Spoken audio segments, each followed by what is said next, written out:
পৃথিবীর প্রতিটা আইন আসলে তাই, প্রত্যেকটা আইন আসলে তাই। পৃথিবীতে একই রকম কনস্টিটিউশন লিখেও দুইটা দেশ দুইভাবে চলে। আমরা এই আলাপগুলো আসলে আগে প্রচুর করতাম যে লিখে কি হবে, করে কি হবে। আপনার প্রশ্ন হচ্ছে আগে যেমন ধরুন ডিজিটাল সিকিউরিটি অ্যাক্ট ছিল, সেটার মারাত্মক অপপ্রয়োগ হয়েছে, এটার বিরুদ্ধে আমরা কথা বলেছি। এখন আমরা করব কি করব না, ওনার প্রশ্ন যেটা সেটা হচ্ছে সেটার কি গ্যারান্টি আছে। নাগরিক হিসাবে এই ভয় পাওয়ার কারণ আছে? ঘর পোড়া গরু সিঁদুরে মেঘ দেখলে ভয় পায়, খুব স্বাভাবিক। সরকারকে ভয় পাওয়ার মতো ব্যাপার আছে, আর আমি দেখি যে ছিল। কিন্তু ইদানিং মিডিয়া দেখলে কি মনে হয় সরকারকে ও ভয় পায়? মনে হয় কি? মানে আসছি মানে আমার কাছে মনে হয় যে সরকারকে কেউ আদৌ ভয় পায়, কেউ পাত্তা দেয় বলে মনে হয় না। বাট সরকারের সমালোচনা করেন, সরকারকে নিয়ে ব্যঙ্গ বিদ্রুপ করেন, সবাইকে নিয়ে, মাননীয় প্রধানমন্ত্রীকে নিয়ে অনেক কিছু হচ্ছে, আপনারা জানেন, মন্ত্রীদেরকে নিয়ে হচ্ছে। যথেষ্ট সমালোচনার জায়গা আছে। বাংলাদেশের সরকারের অনেক ভুল হবে, আমি প্রায় বলি, ওগুলো নিয়ে কথা বলেন, বিদ্রুপ করেন, আমাকেও বিদ্রুপ করা হয়, সমস্যা নেই।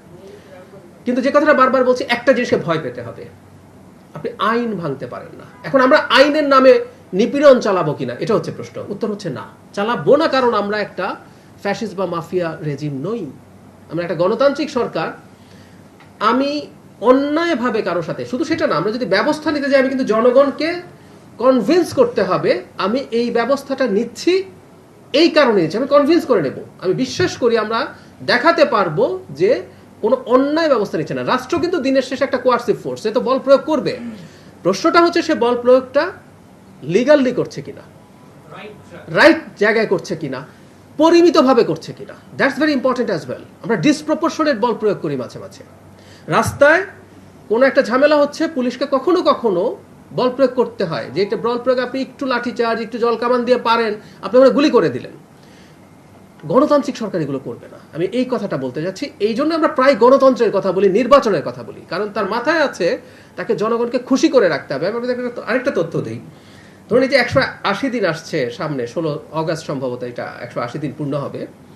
আজই আমাদের একটা মিটিং আছে মাননীয় প্রধানমন্ত্রীর কার্যালয়ে, আমরা যারা উপদেষ্টা এবং বিশেষ সহকারী আছি, মানে আমরা মাথা খারাপ করে হিসাব করার চেষ্টা করছি 180 দিনে কি করার কথা ছিল, কি হলো না হলো, সেটা নিয়ে আমরা কি বলবো না বলবো। তো এই এত কিছু কেন?